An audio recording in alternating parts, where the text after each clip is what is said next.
Madame, Monsieur, bonsoir. Les BRICS, un élargissement espéré. Quel impact sur l'ordre économique et géopolitique mondial et quid des ambitions de peser davantage dans les institutions internationales? Du 22 au 24 août prochain, les 5 puissances émergentes tiennent leur 15e sommet à Johannesburg, en Afrique du Sud. 15e depuis leur création ou la création de ce groupe en juin 2009. Alors même qu'un an avant, c'était lui qui était, donc en 2008, qui était derrière la création de ce groupe. Vladimir Poutine ne sera pas présent à cette réunion cette année. Le président russe faisant l'objet d'un mandat d'arrêt de la Cour pénale internationale. Mais cela ne freine pas les appétits de plusieurs pays pour rejoindre les BRICS.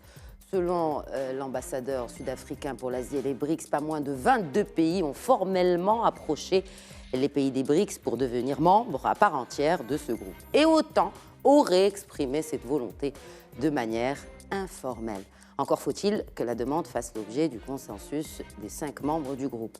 Mais pourquoi un tel engouement? Quelles sont les ambitions de ce groupe qui repose sur 5 principes: ouverture, pragmatisme, solidarité, pays non rattachés à un bloc et neutralité vis-à-vis des tiers? Qu'en est-il justement de l'application de ces principes? Quid de la dédollarisation de l'économie mondiale, de la fin de la domination des États-Unis d'Amérique et de l'Europe sur l'ordre mondial? Les BRICS seraient-ils déçus en ne tenant pas leurs promesses en termes de soutien du G20 aux pays pauvres? Les BRICS peuvent-ils alors insuffler une nouvelle dynamique et faire peser la parole des Africains sur la scène internationale? À un mois du sommet donc de ces BRICS, une plongée dans cette émission ce soir dans l'évolution du rôle du Brésil, de la Russie, de l'Inde, de la Chine, de l'Afrique du Sud dans un monde au paysage géopolitique changeant. J'accueille pour le débat ce soir le directeur du groupe de recherche en géopolitique et géoéconomie de l'ESCA, Nabil Adel. Bonsoir et bienvenue. Bonsoir. Un plaisir renouvelé de vous accueillir sur ce plateau, Siad. Merci Khadija, merci. Et un plaisir renouvelé, une joie d'accueillir le consultant en géopolitique, mon confrère Rachid Achachi. Bonsoir. Bonjour Khadija, Marhaba. content d'être là. Tout le plaisir est pour nous, largement partagé. Et un plaisir aussi renouvelé d'accueillir cette fois par Skype depuis Glasgow, Hafid Boutaleb, éditeur à Breakthrough Press. Hafid Boutaleb, bonsoir, merci de vous joindre à nous. Merci pour l'invitation, Khadija. Merci à vous de l'accepter. Quelques chiffres avant de commencer le débat. Alors, les BRICS, 26% de la surface géographique mondiale, donc de la planète, 42% de la population mondiale, quelque chose comme le tiers, plus ou moins, du PIB de la planète et 18% du commerce international, donc concentré par ces 5 pays. Et comme le veut la tradition dans cette émission, on fait de la pédagogie et de l'histoire pour comprendre où on va. Comment et pourquoi ce bloc est-il né, si on peut l'appeler bloc, hein. Nabil Adel. Écoutez, tout d'abord, à l'origine, cette appellation, c'était les BRICS. Le S de l'Afrique du Sud est venu plus tard. Et c'était un terme qui a été élaboré par un consultant de Goldman Sachs. Alors, justement, pour désigner des pays... C'est un Anglais qui a... Voilà, qui a coined the term. Américain ou anglais, américain. Anglo-saxon. Et pour décrire des marchés financiers de pays dynamiques, qui ont des marchés financiers dynamiques. Donc on ne parlait pas d'un bloc géopolitique homogène à l'époque, c'était juste pour désigner des pays qui ont des marchés financiers dont les caractéristiques pourraient intéresser les investisseurs occidentaux, qui ont une taille suffisamment importante pour pouvoir attirer les investisseurs dans les marchés des capitaux. Donc ce n'est que plus tard que ça deviendra un groupe géopolitique. Donc le point commun est de contrebalancer la prédominance de l'Occident dans les affaires du monde, à travers le G7, qui lui est un groupe qui a géré les affaires du monde depuis au moins la deuxième partie du XXe siècle. Et puis surtout, la structuration en 2009 fait suite à la crise de 2008. Exact. Et donc là, on a commencé à sentir la nécessité d'avoir des groupes qui sortent le monde de la volatilité des marchés financiers, qui sont commandés par des pays matures, développés, mais qui gèrent le monde selon leur agenda. Donc là, on a voulu avoir ce groupe pour faire le contrepoids de ces pays. Exact. C'était un Britannique, c'était pas un Américain, c'était un économiste britannique. La banque est Jim américaine, O'Neill. mais lui... La banque est américaine, c'est Goldman Sachs. Peut-être une information complémentaire. Je suis très à cheval sur le fact-checking, tout comme vous d'ailleurs, Rachid Achachi. Je n'en doute pas. Alors, Donc là, on a cette approche, et elle est purement économique, Rachida Chache. Elle a été. Elle a été, pour le début. Mais peut-être même qu'au début, il y avait des soubassements géopolitiques. Parce que 2008, ce fut l'année d'une double crise. Une crise ouverte, mondiale, économique, que tout le monde a vue, et puis une crise d'ordre géopolitique qui va marquer le début d'une rupture entre Moscou et le monde occidental. Je parle de la guerre en Géorgie, où effectivement la Russie a commencé à tracer des lignes rouges par rapport à l'extension et l'expansion de l'OTAN vers ses frontières. À l'époque, à la tête de la Géorgie, il y avait Saakashvili qui était pro-américain, etc. Exact. Donc, le noyau dur des BRICS, c'est principalement la Russie et la Chine. Ce qui va donner une dimension économique, c'est l'inclusion d'autres pays qui vont donner d'ailleurs un caractère hétérogène, hétéroclite, en introduisant des pays un peu exotiques, comme le Brésil, parce que pas eurasiatique, l'Inde, malgré les divergences qu'elle a avec la Chine, ben oui. problèmes territoriaux, de rivalités régionales, etc. Puis l'Afrique du Sud, encore un pays exotique du point de vue de l'Eurasie. Donc il y a un noyau dur qui a une cohérence géopolitique, Russie-Chine, et puis autour, il y a une forme de ceinture qui donne la dimension principalement économique aux BRICS. Donc aujourd'hui, explicitement, la finalité est économique, mais implicitement, elle pourrait devenir franchement géopolitique, ce qu'on a commencé à voir avec la guerre en Ukraine et le positionnement des pays membres des BRICS, puisque même l'Afrique du Sud, quasiment, je ne dirais pas soutient la Russie, mais a une neutralité très active ou très pro-russe. Il était même question de livraison d'armes sud-africaines à la Russie. Qui a été pointée par les États-Unis tout récemment, effectivement. Pour empêcher cette livraison d'armes. Exact. Alors, on parle d'agenda, Hafed Boutaleb. Je vais vous poser la même question, peut-être l'évolution de l'agenda de développement déjà des BRICS. Alors, il était question de ralentissement économique dans le sillage de la crise financière de 2008, mais cet agenda a progressivement évolué. Comment ? Eh bien oui, les BRICS, en fait, comme l'ont souligné les invités, essaient de faire contrepoids au G8. Et au départ, ce qui était un contrepoids aujourd'hui devient une polarisation. C'est-à-dire qu'ils vont agir carrément de façon diamétralement opposée aux actions qui vont être adoptées par le G8. Et ils vont essayer d'avoir une action qui est, encore une fois, symétriquement opposée à celle qui est menée par les puissances qui constituent le G8. Et on voit ça à travers les critères qui sont adoptés par la banque, cette nouvelle banque des BRICS. Et puis, c'est une banque qui a déjà une décennie.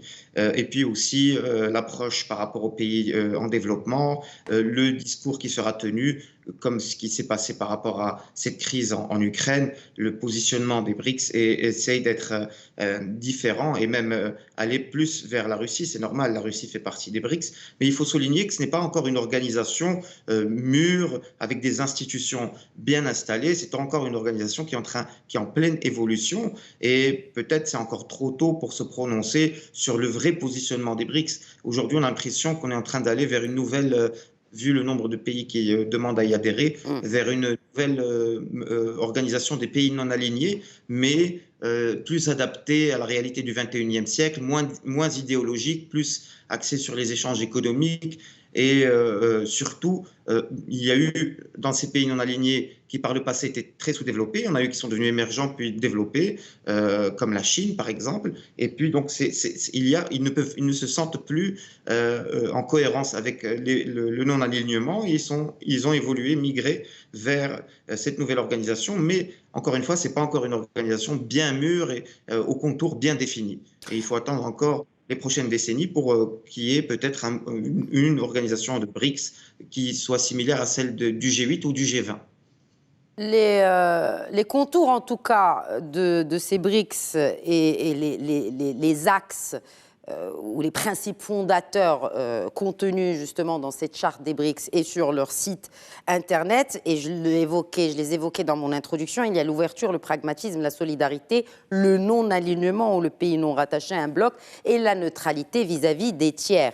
Alors vous avez parlé, en tout cas, ce principe de non-alignement, il figure parmi les bases ou les blocs fondateurs de ces BRICS. Mais vous avez évoqué un point très intéressant. Vous avez dit que systématiquement, Hafed Boutaleb, les actions sont opposées. Alors, messieurs, je vous pose la question à vous trois, est-ce qu'il y a des points en commun entre les BRICS et le monde occidental, si on peut l'appeler ainsi, ou le monde du Nord, enfin, Nabil Adel? Alors déjà, il faut chercher une cohérence à l'intérieur des BRICS d'abord. Parce qu'aujourd'hui, si vous enlevez le C, il ne reste pas grand-chose. Okay. En termes de poids? En termes de tout. Économique? Si vous enlevez la Chine, il ne reste pas grand-chose. De quoi? De poids économique, de poids démographique, même si l'Inde fait le contrepoids démographique. Mais en termes de puissance économique, parce qu'aujourd'hui, on parle de 30% du PIB mondial, vous enlevez la Chine, il ne reste pas grand-chose. Et vous avez des pays qui n'ont pas un accord sur tous les dossiers entre eux déjà. Vous avez des problèmes frontaliers entre la Chine et l'Inde. Et l'Inde. Le Brésil vacille au gré des élections. Il peut passer du pro-occidental, voire tourner le dos au monde occidental. On a vu avec Bolsonaro qu'il a pris ses distances, il s'est aligné sur les positions de Trump. Maintenant, le retour de Lula, on revient en force, donc ce n'est pas un pays qui est... En fait, c'est socialisme versus conservateur. Donc après, effectivement, et c'est pour ça que je posais la question, est-ce qu'il y a aussi une certaine idéologie commune à tendance socialiste? Même pas, parce qu'aujourd'hui, tout le monde parle un langage néolibéral, même si tout le monde pratique le néolibéralisme. Oui. Même si mais parle de socialisme, voilà, communisme. on peut en parler, mais dans les faits, vous avez par exemple aujourd'hui... Vous ne pouvez pas comparer, par exemple, une démocratie telle que le Brésil ou même l'Inde avec une dictature telle que la Chine. Donc, le socle commun sur lequel s'est fondé ce groupe reste à améliorer dans le temps. Maintenant, vis-à-vis du monde occidental, on va dire, parce que le bloc qui gère aujourd'hui, qui domine, c'est le bloc occidental. Vous allez vous rendre compte que la Chine, par exemple, a profité du système international tel qu'il a été façonné par les Occidentaux. Ben oui. Ok, donc aujourd'hui, même si elle veut avoir une certaine autonomie par rapport à cet ordre, mais elle est la première à en bénéficier. Donc c'est la raison pour laquelle c'est une Chine qui va, tout en développant ce mouvement pour voir ce qu'il va donner à l'avenir, mais elle ne peut pas se permettre une rupture avec le monde occidental. Elle peut marquer quelques divergences sur quelques dossiers, mais le gros, elle est dans le wagon du système international. D'ailleurs, il est intéressant de constater que, par exemple, si on parle de la banque des BRICS, son capital est libellé en dollars. Oui, on y viendra. Cette question de libéralisation. Il y a eu des rumeurs qui ont été démenties qu'effectivement, les BRICS auraient envisagé de penser à une monnaie commune. Alors, pour vous dire, aujourd'hui... C'est des rumeurs. Ce qui s'est passé, quand on parle du bloc occidental, on parle essentiellement des États-Unis. Et de l'Europe. Non, essentiellement des États-Unis, essentiellement. Et je sais de quoi je parle. Les États-Unis ont câblé le système international depuis la Deuxième Guerre mondiale pour avoir toutes les sorties chez eux. L'Europe est dans un rôle de vassal. L'euro représente quand même 32% des transactions en devises. L'euro. Ça dépend de quelle 42% pour le dollar. Non, ça dépend de quelles transactions. De commerce international. Mais sur le marché des capitaux et sur les marchés financiers, le dollar reste dominant de loin. Donc, cette prédominance des Américains sur les affaires du monde, aussi bien au niveau des organisations internationales que de la force militaire, de la force technologique, de la force économique, fait on peut avoir des gens qui essayent de challenger cette prédominance, mais ils sont loin de la remettre en cause. Et d'ailleurs, même la Chine n'est pas intéressée à remettre en cause cette prédominance, puisque son premier client, ce sont les États-Unis. Alors même qu'effectivement, il y a cette guerre commerciale entre Pékin et Washington. Rachida Shahachi, quelle compréhension de l'impact justement de la Chine sur le système du commerce mondial et sur l'ordre économique international libéral, en tenant en compte ces changements qui sont en train de s'opérer sur une éventuelle dédollarisation de l'économie? Alors, il y a des points d'accord et des points de désaccord, d'ailleurs, pour répondre à la question. Alors, le premier point d'accord, c'est qu'effectivement, la Chine n'a pas intérêt à provoquer un effondrement du système économique et financier mondial tel qu'établi par les États-Unis à partir de la fin de la Deuxième Guerre mondiale, vu qu'elle en profite pleinement et qu'elle continuera d'en profiter. Sachant que les réserves de change également de la Chine sont constituées en grande partie en dollars. C'est l'un des premiers créanciers du Trésor américain par l'achat des bons de trésor. Ce que veut la Chine, ce n'est pas de remplacer les États-Unis, mais c'est de tendre vers un monde multipolaire, où elle pourrait exister en tant que pôle parmi d'autres pôles. Et peut-être de donner une forme de coup de fouet au dollar afin de le ramener au réel et à la raison, et de limiter la capacité américaine à créer de manière quasi illimitée du dollar pour financer les déficits et repousser le plafond de la dette indéfiniment. Même la Russie, je dirais, avant 2008 et a fortiori avant 2014, n'avait aucun problème avec la mondialisation. Avec 2014, la guerre d'Ukraine, enfin la Crimée, l'annexion de la Crimée, avec le début des sanctions, et 2008, la guerre en Géorgie. Il n'avait aucun problème. Au contraire, Poutine tendait vers le modèle occidental, en tout cas économiquement parlant, le marché, etc. Mais le problème a pris une autre forme. Il a pris une forme géopolitique et géostratégique avec l'expansion de l'OTAN vers les frontières russes.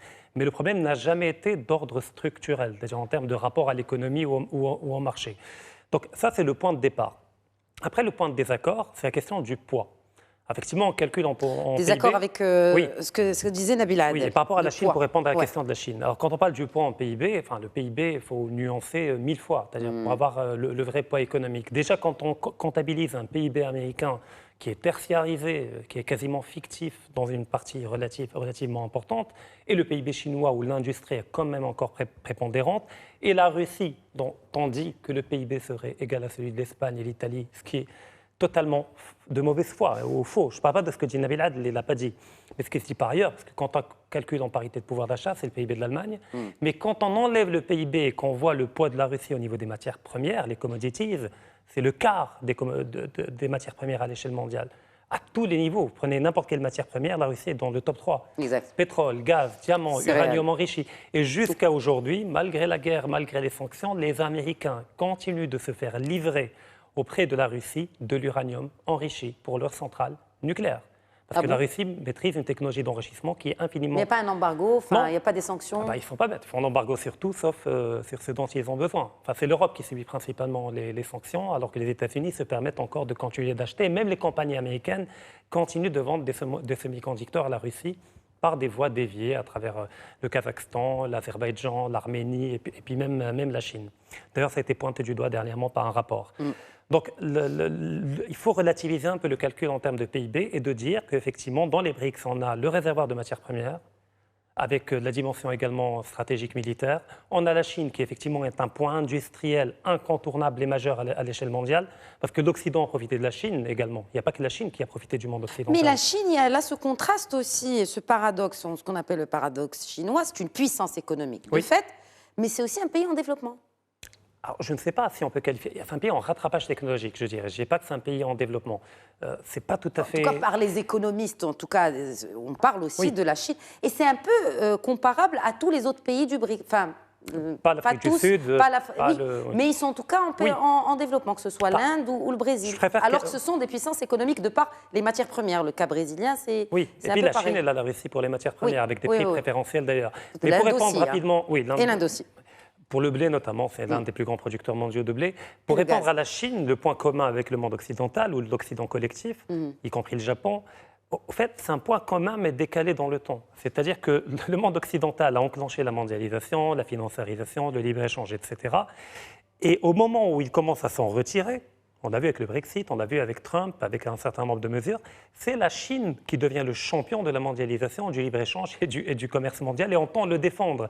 Et que pour lui offrir une structure adéquate, il défend l'idée de souveraineté, de non-ingérence, les guerres humanitaires entre guillemets, pour permettre le commerce.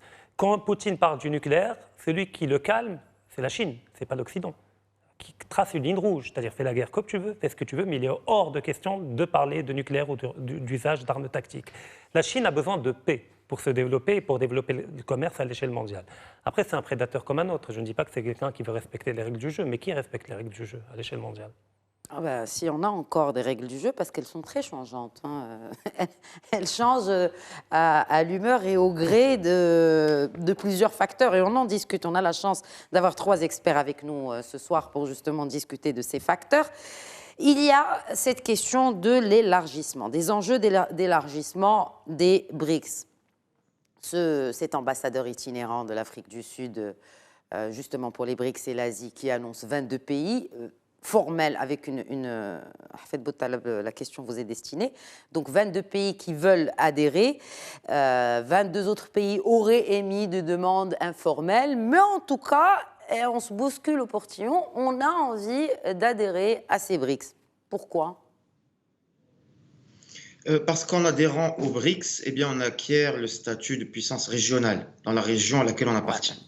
Ouais. Donc, effectivement, pour beaucoup de pays, il est impossible d'aller vers le G20 La Turquie, par exemple, fait partie du G20, ça lui donne un grand aura. Mais d'autres pays ne peuvent pas, parce que leur PIB est en retard, parce qu'ils n'ont pas le poids démographique. Mais la Turquie veut aussi se joindre aux BRICS. Oui, ben, la Turquie veut bien sûr diversifier au maximum ses partenariats, et surtout maintenant avec la réélection d'Erdogan, qui souhaite aller un apaisement, rentrer au sein de l'Union européenne, renforcer sa place dans l'OTAN, rentrer avec les BRICS, etc., etc. Mais c'est vrai que pour d'autres pays, il n'y a pas cette option d'aller vers le G20, il n'y a pas d'option d'avoir un rôle proéminent sur la scène internationale, mais pourtant il y a de l'ambition. Alors pour concilier cette ambition avec la réalité, le BRICS semble être le choix approprié. On va rentrer au sein des BRICS et puis donc on va devenir, à côté de la Russie et de la Chine, une puissance régionale qui a un certain aura international. Donc c'est pour ça qu'on va en revenir. On va en revenir, je pense, tout de suite sur le cas de l'Algérie. L'Algérie souhaite rentrer au sein, adhérer aux BRICS. C'est pour soutenir ce discours hégémoniste, idéologique, somme toute, puisqu'il ne correspond en rien à la réalité, et pour pouvoir donc aller affirmer à sa propre population qu'elle dispose des attributs d'une puissance régionale. Donc c'est le cas de plusieurs autres pays, mais il y a aussi des pays qui ont le statut de puissance régionale, je pense par exemple au Mexique, et qui souhaitent aussi, ou à la Turquie, on vient de le dire, qui souhaitent quand même diversifier leurs partenariats par rapport à leurs principaux clients. Le Mexique et son principal client, c'est les États-Unis. C'est un secret pour personne. Mais rentrer au BRICS, ça permettrait de contrebalancer un peu. Et on a vu que la relation entre les États-Unis et le Mexique n'est pas à l'abri d'une surenchère idéologique ou électoraliste, comme ce qui s'est passé à l'époque de Donald Trump, qui n'arrêtait pas de dire qu'il allait construire un mur et que c'est le Mexique qui allait payer. Oui, mais après, oui, effectivement, et ça peut aussi s'appliquer sur un autre allié historique, si on peut l'appeler ainsi, des États-Unis, c'est l'Arabie Saoudite. L'Arabie Saoudite qui a également exprimé le souhait d'adhérer aux BRICS, alors que l'Arabie Saoudite, on le sait, c'est un pays exceptionnellement riche et avec une relation très, très, très étroite avec l'oncle Sam.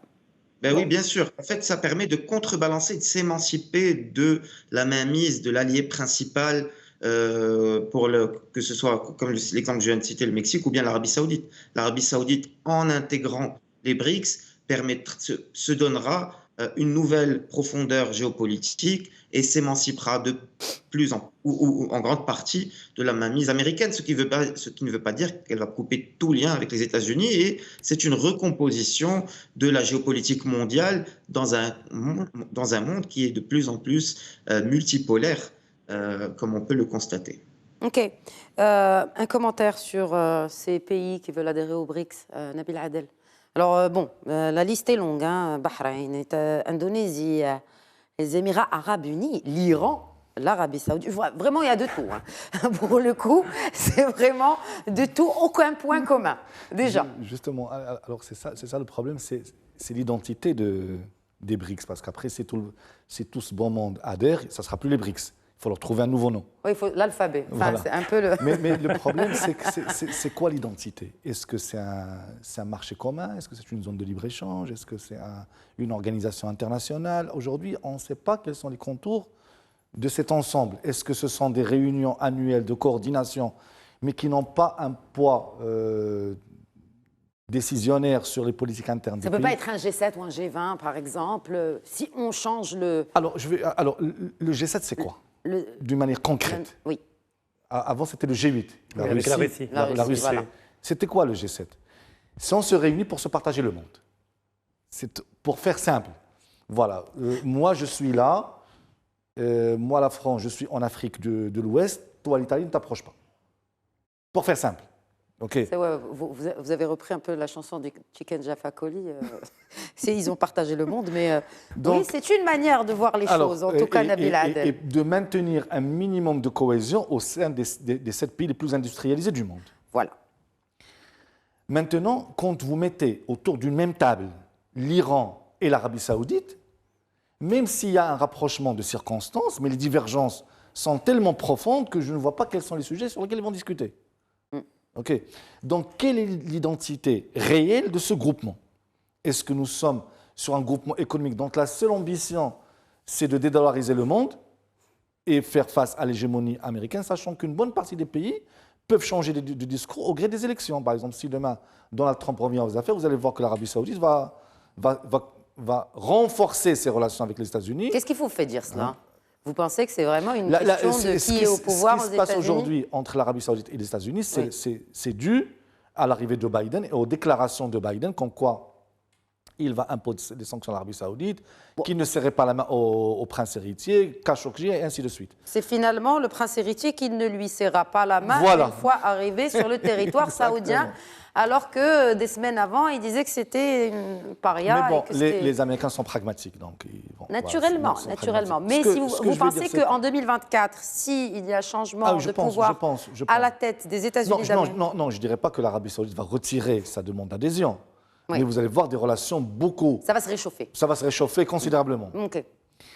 Maintenant, pour répondre à ce que disait Sehafed, est-ce que l'adhésion à ce grand rassemblement donnera le statut de puissance régionale? Alors, la puissance régionale a des facteurs objectifs. Oui. En termes économiques, en termes industriels, en termes démographiques. Parfois, on peut ne pas être une puissance économique, mais une puissance géopolitique de par une position géographique, de par une idéologie, de par une doctrine. Alors maintenant, quand on voit la liste des pays qui veulent adhérer, entre le Bahreïn, qui est une cité-État, et la Chine, qui est un État-continent, ou la Russie, qui est un État-continent, quels sont les points communs? Quels sont les sujets sur lesquels on va pouvoir assurer une coopération? En matière économique, vous avez les règles du droit les règles du commerce international, les zones de libre-échange, le système monétaire international. Donc, il y a des choses qui existent.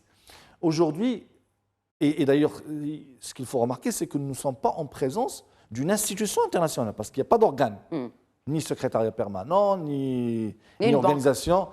Et la banque, on va y arriver. Il y a une banque. La banque, on va y arriver. Il y a de l'argent, en tout cas, dans l'histoire. Donc, aujourd'hui, effectivement, c'est la raison pour laquelle vous avez des pays de tout horizon qui veulent adhérer. Parce qu'on ne sait pas qu'est-ce qu'on va y trouver. Et qui veulent adhérer et qui ont vraiment la confiance. Parce que le 22 décembre dernier, dans une entrevue avec les médias locaux, le président algérien a affirmé que l'année 2023 sera couronnée par l'adhésion de l'Algérie aux BRICS. Fin de citation. Alors, encore une fois, vous avez deux niveaux d'analyse du discours politique. D'abord, à qui on adresse le discours? C'est un média local. Voilà, alors maintenant, et qui a dit ça? Alors aujourd'hui, si vous voulez adhérer pour acquérir le statut de puissance régionale, vous pouvez adhérer et avoir une place sur la photo de groupe. Vous allez avoir une belle photo à côté de Xi Jinping, mais ce n'est pas ça qui va vous donner la puissance régionale. Alors soit vous êtes une puissance militaire, économique, démographique, continentale, de ressources naturelles telles que la Russie. Quels sont les leviers sur lesquels vous pouvez jouer? L'Algérie aujourd'hui, le seul levier sur lequel qu'il peut présenter, c'est le réservoir de ressources naturelles. Pourvu que les prix et les cours restent hauts, parce que si les cours s'effondrent... Mais aujourd'hui, il n'y a pas de suspense, parce qu'on sait que ça a été rejeté. Okay. On sait que leur demande a été rejetée. Alors maintenant, on ne sait pas sur quels sont les critères. C'est appuyé par qui à votre avis, parce que bon, il annonce... quand même, il fait une annonce comme celle-ci, c'est qu'il a quand même un minimum d'assurance. Ah non, je ne pense pas. Non, il a des appuis au sein de ces BRICS. C'est l'Afrique du Sud, à la limite, de manière informelle. Mais il n'y a pas d'engagement sérieux. Mais à la tête d'un État, on ne fait pas un tel engagement parce que ça remet votre parole en doute. Tout à fait. Il ne sera pas sa première tentative. Revenons, vous voulez peut-être commenter, Rachida Chahachi, si vous êtes d'accord avec tout, on peut passer à autre chose. Alors, on parle de ce sommet, on attend quoi d'un tel sommet en fait? C'est le 15e du genre. Qu'est-ce qui s'y passe? Est-ce qu'il y a des décisions qui sont prises? Est-ce qu'au bout de 15 sommets, on peut peut-être faire un bilan? Est-ce qu'on a des actions concrètes qui ont été entreprises? Et aussi, on va parler aussi des participants à ce sommet. Parce qu'il n'y a pas que les BRICS qui se réunissent à Djobour du 22 au 24 août. Qu'est-ce qu'on peut attendre? Déjà par rapport aux BRICS, qui quand même font l'actualité par rapport à cet événement-là, On ne peut attendre que ce qu'on peut attendre d'un club de coordination et d'harmonisation d'un certain nombre de politiques, mais qui n'englobe pas tout l'aspect économique. Parce que, Nabil Had le rappelait tout à l'heure, les BRICS ne sont pas un espace de libre-échange, ils n'ont pas de monnaie commune, ils n'ont pas de règles budgétaires communes. C'est un club de coordination, tout simplement. Maintenant, le problème, c'est que quand on a un club comme les BRICS et qu'on le compare au G7, il y a une différence fondamentale, c'est que le G7 représente le noyau dur, globalement, mis à part le Japon, le noyau dur du monde occidental. Donc il y a un fond civilisationnel qui est relativement commun entre le monde protestant et catholique. On a un fond idéologique qui est commun, c'est-à-dire le libéralisme économique, politique, etc. Et même en termes de nature de régime politique, c'est globalement harmonisé. Et donc il y a une forme d'efficience et d'efficacité dans la manière de coordonner. Par contre, au niveau des BRICS, il n'y a rien de tout ça. Il n'y a pas de fond civilisationnel commun entre une Chine confucéenne et taoïste, entre une Inde hindouiste et bouddhiste, voilà, on peut citer le christianisme orthodoxe. Il n'y a pas de fond commun. Donc ça donne tout simplement une forme religieuse, civilisationnelle. Il n'y a rien, ni culturel, ni linguistique, ni rien. Donc le seul intérêt, c'est tout simplement un phénomène de convergence géopolitique de court, tout au plus de moyen terme, parce qu'effectivement, il y a des contradictions en interne. On a parlé de la Chine et de l'Inde, mais même entre la Chine et la Russie, à terme, il y a des contradictions qui ont été tues pour l'instant en raison de l'urgence du moment, mais qui vont se réactiver très prochainement, notamment une asymétrie démographique entre les deux, entre des mouvements politiques en Russie qui accusent la Chine d'opérer une politique de peuplement et de remplacement dans la partie orientale de la Sibérie. Donc ces contradictions sont aujourd'hui mises de côté au nom de l'urgence. Maintenant, les BRICS et l'Afrique.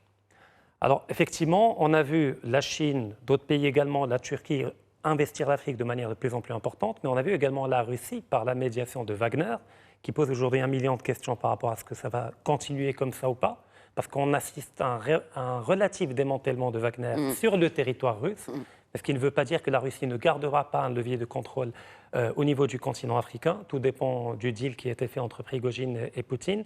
Il y a trop à perdre, surtout. Tout à fait, trop à perdre, et notamment pas uniquement en tant qu'État, mais même beaucoup d'oligarques et de hauts responsables russes, dont Prigojine est un peu le gestionnaire et le banquier qui gèrent leur fortune à l'étranger, notamment en Centrafrique.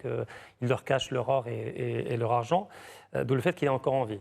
Donc, ils ne vont pas... C'est vous qui le dites. Oui, c'est moi qui le dis. Oui. Voilà. Alors, y a pas je ne sais pas si vous êtes en contact avec lui, mais bon, en tout cas, non, mais il y a beaucoup d'analystes. Selon les dernières nouvelles, et il n'y a aucune vidéo de lui qui a. Il y en a une qui est apparue en Biélorussie avec la pénombre, on ne pouvait pas bien voir le visage. Mais a priori, d'après beaucoup d'analystes russes, pour l'instant, il est trop précieux pour être liquidé. D'accord. Donc il a encore une espérance de vie, tout au plus de 2 ans, 3 ans. Feuilleton à suivre. Voilà, mais ce que je veux dire, c'est que l'Afrique demeure importante. Mais bien entendu, la Russie développe toute une rhétorique idéologique, un peu comme l'Occident, avec le développement, les agences de développement, on connaît, etc. Mais c'est des agences de préparation du pillage par les multinationales. La Russie en fait de même. Elle met en avant la souveraineté africaine, la volonté des peuples africains. Il faut libérer l'Afrique de l'Occident. Et donc la porte d'entrée de la Russie vers l'Afrique est un discours entre mille guillemets idéologique, car il ne suffit pas d'avoir des mots-clés, des hashtags pour avoir une idéologie. Une idéologie a besoin d'une profondeur intellectuelle, d'une œuvre derrière, d'un rapport au monde. Mais la Russie se contente d'un discours et pas d'une idéologie pour établir des liens avec l'Afrique. Ça marche des fois, on l'a vu avec le Mali, avec Assimi Goïta, avec le coup d'État qui a été réalisé, mais il n'y avait pas que le coup d'État. Quand on analyse les éléments de langage utilisés par Goïta, il parle d'enracinement civilisationnel, culturel, identitaire, de souveraineté politique et intellectuelle. Donc on voit qu'il y a une diffusion de ce message qui est diffusé par la Russie au sein d'une certaine élite africaine. C'est un message plutôt, vous pensez, justement, puisque vous parlez d'idéologie, c'est un message qui encourage plus de nationalisme, alors que certains, justement, accuserait ces BRICS de pousser vers une démondialisation et plus vers une poussée du nationalisme. Plutôt du régionalisme, formellement. Après, tout dépend des calculs tactiques, c'est au cas par cas. Ça peut prendre une forme nationale. Parce que l'Afrique, en fait, il y a 3 projets qui lui sont proposés. En fait, elle n'en a choisi aucun. Le premier, c'est une forme de création de blocs économiques sponsorisés par le monde occidental, avec une logique de perte de souveraineté monétaire avec le franc CFA, mais également de liquidation du patrimoine public au profit des multinationales. Ça, on le connaît déjà, ce qui existe depuis des décennies. Le deuxième modèle, c'est le panafricanisme, celui de Kémy Séba, qui pour moi a abouti au même. C'est-à-dire, là encore, permettez-moi de donner une analyse un peu subjective, mais si Kémy Séba fait tout ce qu'il fait et il est encore en vie, c'est qu'il est utile à des gens très puissants en Occident. et qui peut-être sponsorise également un message panafricaniste. Parce que là où il voit le démantèlement des frontières politiques, là où Kémy Séba voit le démantèlement des frontières politiques pour créer les États-Unis d'Afrique, les puissances occidentales voient un grand espace de libre-échange qui se crée en parallèle. Et puis le troisième, c'est une forme de restructuration de l'Afrique en bloc régional, capable d'imposer ses termes de l'échange au monde occidental par rapport à l'exportation de matières premières et d'émerger en tant que pôle souverain avec une autonomie stratégique et une souveraineté politique capable de contrebalancer l'hégémonie occidentale.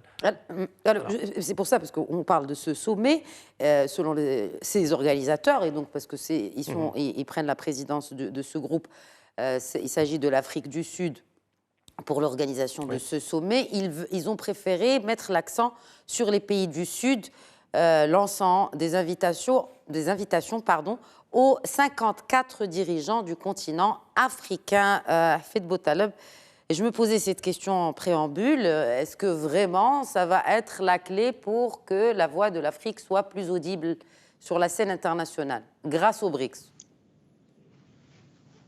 Bon, là, les BRICS vont tenter de récupérer la carte de l'Afrique, comme ils l'ont fait d'ailleurs. Il faut souligner qu'au début, comme l'a dit Nabil Adel, c'était les BRICS et puis l'Afrique du Sud a été rajoutée juste pour pouvoir récupérer cette carte de l'Afrique, et l'Afrique connaissait les plus hauts taux de croissance. Mais en réalité, si on compare les PIB de la Chine, de l'Inde, de la Russie et du Brésil avec celui de l'Afrique du Sud est vraiment très loin. Elle fait office d'intrus au sein en termes de PIB et de poids réel géopolitique. Mais il a fallu aussi rajouter l'Afrique du Sud pour pouvoir récupérer la carte africaine et séduire ces pays africains qui ont une forte croissance, qui représentent quand même 25% du nombre de pays dans le monde, 54 sur 200, qui sont très actifs au sein des institutions comme l'Organisation des pays non alignés, etc.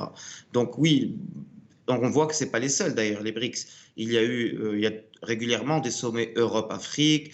Barack Obama avait accueilli l'intégralité des 54 chefs d'État quasiment, ou chefs d'exécutif à Washington en 2014. Donc depuis 2 décennies, tout le monde s'arrache l'Afrique pour les potentiels sous-sols qu'elle a, pour l'effet rattrapage économique qu'elle va avoir, qu'elle connaîtra dans les 50 ans qui viennent, et ainsi de suite.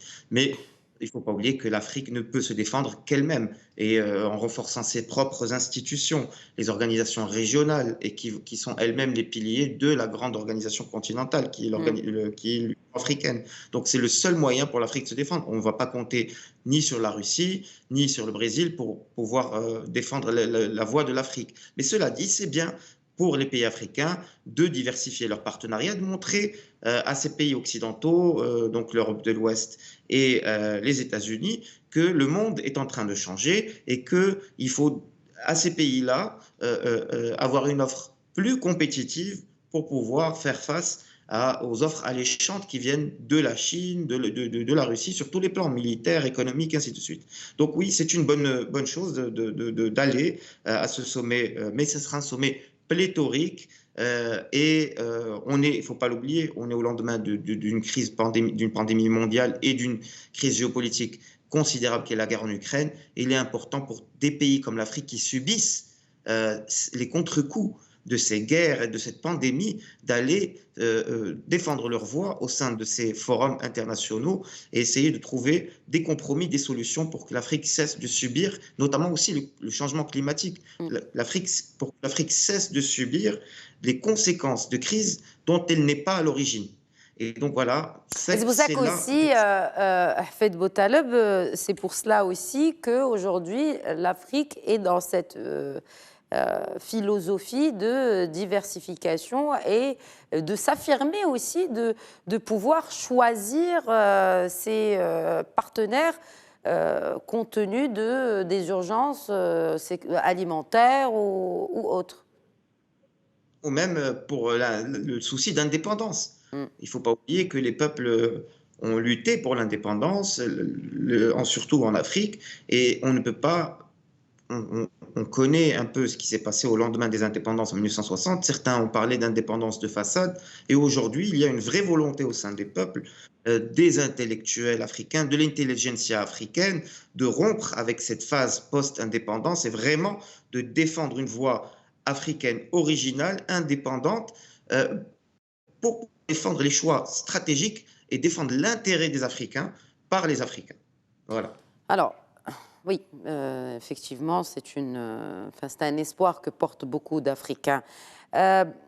Pour revenir encore une fois à ce sommet, 70 invitations envoyées aux dirigeants du Sud global. C'est quoi le Sud global? À quoi fait-on référence par le Sud global, cher Nabil Adel? Alors, je pense que ce n'est pas opposition idéologique au Nord. Nous sommes dans cette dialectique Nord-Sud, Nord développé, Sud en voie de développement. Et donc là, on essaie aussi de récupérer cette carte des pays, des anciens non alignés, fameux tiers-monde, qu'on va essayer de récupérer d'une manière ou d'une autre. Mais aujourd'hui, le problème qui se pose devant ce sommet est un problème très pragmatique. Et quand on parle de l'Occident en général, et à sa tête les États-Unis, et comme j'ai dit tout à l'heure, ils ont câblé le monde d'une certaine manière. Donc vous avez, pour chaque domaine, ils vont avoir soit une organisation, soit une philosophie. L'ONU, l'OTAN, l'Union européenne, le FMI, la Banque mondiale. Donc ils ont organisé le monde d'une certaine manière. L'Union africaine? Alors l'Union africaine, oui, si on veut dans un schéma de copie-coller de l'Union européenne. Mais l'Union européenne est une création des États-Unis. Okay, parce que les Américains ne voulaient plus envoyer leurs enfants se faire tuer. Ils ont fait la Première Guerre mondiale, la Deuxième Guerre mondiale. Ils ont dit arrêtez. Le meilleur moyen d'arrêter tout ça, c'est de vous intégrer dans un espace commun. On va vous désarmer et on va vous protéger nous-mêmes. Comme ça, vous allez arrêter de faire la guerre les uns aux autres et vous allez vous focaliser sur le développement économique. Donc il y a un projet. Et derrière, le plan Marshall est venu pour rapidement remettre l'Europe sur la voie de la production et on met ça derrière nous. Donc il y a un projet dans sa version militaire, dans sa version économique, dans sa version financière, dans sa version culturelle à travers l'UNICEF et autres. Donc vous avez, pour chaque domaine, on a essayé de créer un organe, une philosophie derrière pour maîtriser les choses. Maintenant, quand on voit les BRICS, et je reprends ce que disait Serachida Mankan, c'est un club. On va se voir, on va parler de beaucoup de choses, mais quand on va sur le sujet de l'Ukraine, vous allez voir que même au sein des BRICS, il n'y a pas un soutien franc à la Russie, par exemple. On est d'accord ou pas d'accord avec ce que la Russie a fait, mais il n'y a pas un soutien. On a vu que la Chine et l'Inde profitent de la situation pour acheter du pétrole bas prix. Une manière de soutenir. De soutenir, exactement, indirectement. Non, mais mieux. Avec des achats et qu'ils revendent à qui? À l'Europe. À l'Europe, avec beaucoup d'intérêt et de marge. Voilà, merci. Mais ce n'est pas que ça. Parce que tout à l'heure, il y a un point très important qui a été soulevé par mon ami Rachid Hachi. L'Afrique du Sud est accusée par les États-Unis de livrer des armes à la Russie. Non, c'est ce que je veux dire. C'est qu'aujourd'hui, au sein de ces BRICS, les positions ne sont pas homogènes. Par exemple, quand on prend globalement ce qu'on appelle depuis tout à l'heure l'Occident face à la Russie, vous avez une position commune. Il y a un chef et les autres suivent. De temps en temps, vous avez une fausse note, mais rapidement, on recadre. Macron qui dit, voilà, il faut... Macron n'est pas invité. Hein. Voilà. Apparemment, il aurait émis le souhait d'être invité au prochain sommet des BRICS, mais sa demande est restée... est restée. On ne sait pas ce qu'il va... Rester vaine. Selon la presse russe et sud-africaine. Pour rester dans la presse des BRICS. C'est qu'il n'y a pas de cohérence, même d'un point de vue géopolitique, sur des dossiers qui concernent l'un des membres des BRICS. On n'a pas réussi à dégager une en même temps, position. C'est difficile de défendre l'indéfendable au sein même des BRICS, parce que, encore une fois, non, mais justement, c'est ça le problème. Ils ont leurs intérêts aussi avec cet Occident. Voilà, c'est la raison pour laquelle je dis que la Chine peut utiliser cette carte pour rééquilibrer ses relations avec l'Occident, sorte d'épouvantail qu'elle va agiter pour dire, voilà, je peux créer des systèmes parallèles, mais dans les faits, quand on voit au moins, nous sommes en guerre, la Russie est en guerre, au moins acheter le pétrole au prix du marché. C'est le minimum de solidarité. Ne l'enfoncez pas. Non, mais bon. Oui, bien sûr. Ce que je dis est un peu angélique, mais... Chez les bisounours, peut-être. Voilà, non. Mais ce que je veux dire, c'est qu'il faut un minimum, quand on veut faire émerger une crédibilité d'un ensemble pareil, parce qu'il y a beaucoup de pays qui vont se projeter. Si demain, la même chose m'arrive, voilà, ils vont profiter de la situation. L'idée, c'est que ici, le minimum de cohérence n'existe pas. Ce n'est ni une alliance militaire, ni une organisation internationale, ni une zone économique. Mais loin de l'alliance militaire, il y a même une concurrence militaire au sein de ce même groupe des BRICS, notamment entre l'Inde et la Chine, pour ne citer que ces deux voisins. Donc à l'avenir, ça va être plus des conférences annuelles. Ils vont se réunir, discuter, sortir une déclaration finale. Comme ce qui va se passer certainement. Voilà, mais là, à agir sur les affaires du monde, on a vu que pendant la guerre d'Ukraine, le lendemain de l'invasion russe, les sanctions commencent à tomber. On dirait qu'ils étaient dans les cartons. Oui. Et rapidement, alors il y avait violente, concomitante et rapide. Et inefficace. Hein? Pardon? Et inefficace. Bon, ça, on peut discuter. Mais ce que je veux dire... S'ils revendent leurs matières premières... Oui, mais ils le revendent bradé. Ils le revendent bradé. Voilà. $60, c'est pas bradé. Vu que dans le budget russe, à partir de $40, ça va dans les recettes publiques. Ce que je veux dire, c'est que là, on a une cohérence d'ensemble. D'accord. De l'autre côté, ça part dans tous les sens. OK. OK. Alors, pour clore, l'avenir, justement, un mot sur l'avenir de ces BRICS. Est-ce qu'effectivement, ça sonne la fin de la mondialisation telle qu'on la connaît, la fin du dollar ou de l'économie en dollars, comme le souhaitent beaucoup, hein. On le voit dans les analyses qu'on lit. On essaye de lire quand même des deux côtés de la vie des Occidentaux, mais aussi du côté opposé. En gros, vers où nous dirigeons-nous avec ces BRICS? Rachid Achachi, je fais le tour de table pour clore ce débat. Je vais le faire rapidement. Vers où on va, tout dépend de la direction que vont prendre les BRICS. Comme je l'ai rappelé au tout début, il y a un noyau dur, ça demeure la Russie et la Chine. Du point de vue géopolitique, je ne parle pas uniquement économique. Et en forme de filigrane, il y a d'autres structures qui se juxtaposent aux BRICS. Il y a notamment l'Organisation de coopération de Shanghai, il y a notamment des accords bilatéraux à l'intérieur des BRICS, mais qui ne passent pas par les BRICS, puisque bilatéraux, qui tendent à encourager l'usage de leur monnaie nationale de manière bilatérale, c'est-à-dire que la Russie paye en roubles ce qu'il achète à l'Inde, l'Inde va payer en roupies, même si la Russie est un peu réticente par rapport aux roupies vu sa volatilité. Exact. Pareil entre la Chine et la Russie, mais par contre, le non-dit, c'est que depuis plusieurs années, la Chine achète massivement à l'échelle mondiale et en grande partie de manière cachée de l'or. De l'or. La Russie, déjà, elle est l'un des principaux producteurs mondiaux, mais elle constitue énormément de stocks. Donc peut-être... Elle a constitué énormément de stocks avant même le début de la guerre. Avant même le début de la guerre, d'où le fait que l'arme nucléaire de l'Occident, c'était le SWIFT. On croyait on se souvient du ministre de l'économie français qui écrit des romans romantiques en parallèle, est tellement occupé à provoquer l'effondrement de la Russie qu'il a le temps d'écrire un roman, qu'il avait dit qu'en débranchant du SWIFT... Bruno Le Maire. Oui. Non, mais c'est vrai qu'il a publié un roman. Oui, j'ai eu vent de cette histoire. J'ai pas lu le roman, donc en débranchant la Russie du SWIFT, ça allait provoquer l'effondrement. On a vu qu'il n'y a pas eu d'effondrement. Et le fait même que la Russie ne soit pas effondrée à cause des sanctions économiques, c'est parce que, en grande partie, les pays des BRICS ont permis une forme de continuité de cette connexion de la Russie à l'économie mondiale, en permettant à certains produits technologiques de passer, en achetant massivement, en atteignant des records du pétrole, du gaz, tout ce que vous voulez de la Russie, ce qui fait qu'il n'y a pas de pénurie au niveau de l'industrie de l'armement russe, parce que tous les éléments électroniques qui lui manquent continuent d'arriver.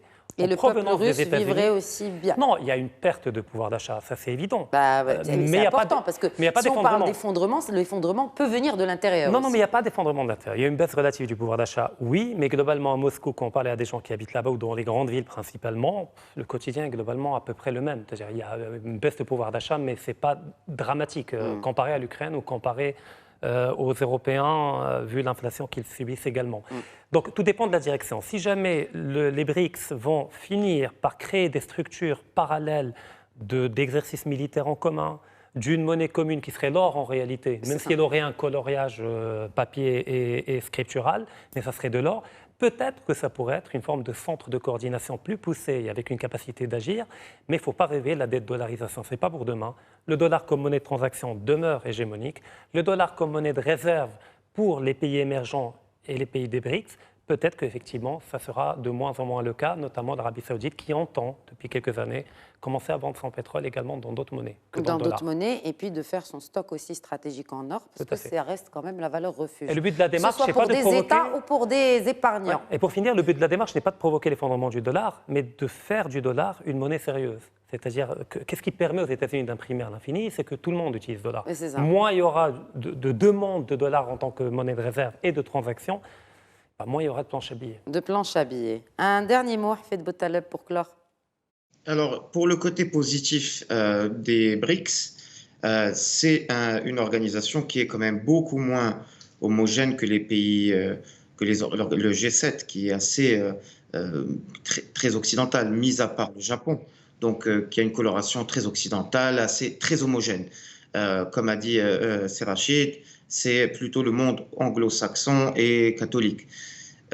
Les BRICS, c'est quand même la Chine, l'Inde, le Brésil. On y trouve des pays qui sont un peu originaires du monde occidental, comme le Brésil. On y trouve des pays qui sont des pays très anciens, comme l'Inde ou la Chine, la Russie. Donc, il y a cette volonté d'aller vers la diversité. L'Afrique du Sud, bien sûr, qui représente l'Afrique, le monde noir. Donc, il y a cette volonté d'aller vers la diversité, d'où l'idée. Les deux candidats qui ont le plus de chances d'adhérer aux BRICS, c'est l'Argentine, pour capter le monde hispanophone. Il faut rappeler que la langue espagnole, c'est quand même la troisième langue la plus parlée au monde.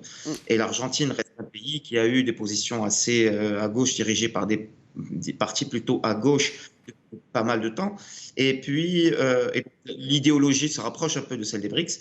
Et puis, l'Arabie Saoudite aussi. Oui. L'Arabie Saoudite, pour l'idée de capter un allié traditionnel des États-Unis, qui représente aussi l'islam, 2 milliards de musulmans dans le monde. Donc, c'est bien pour les BRICS d'avoir cette carte, et aussi le monde arabe, la langue arabe, et ainsi de suite. Il faut rappeler que la langue arabe fait partie des 6 langues officielles au sein des Nations Unies, qu'elle est parlée par 400 à 500 millions de personnes. Donc, voilà, donc les BRICS vont se polariser systématiquement par rapport aux pays occidentaux, montrer que là où les écueils répétitifs des pays occidentaux, eux, ont une sérieuse alternative. Et donc, ça, c'est les points positifs. Mais les points négatifs, qui ne sont pas les moindres, d'abord, les BRICS sont soupçonnés d'être en réalité juste une sorte de pays satellite de la Chine, y compris la Russie. Donc c'est une tactique de la Chine pour monter en puissance sans que cela ne soit vu et sans que l'on accuse la Chine d'hégémonie, d'une part.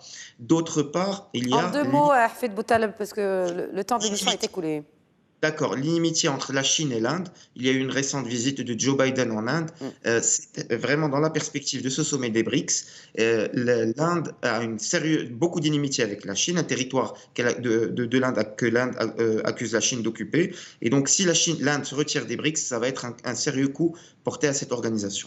Merci beaucoup, Hafed Boutaleb, éditeur chez Breakthrough Press. Merci d'avoir été avec nous depuis Glasgow ce soir. Avec plaisir. Et merci à vous également, Rachid Hachachi. Merci tout le plaisir d'avoir répondu à nos questions. Nabil Adel. Merci. Mes remerciements à vous également. Et c'est sûr que ce feuilleton des BRICS est loin d'être fini. On va le suivre certainement dans le cadre de cette émission. Et d'ailleurs, je vous remercie pour votre fidélité à Questions d'Actu, mais aussi à Média TV. Très bonne soirée à tous.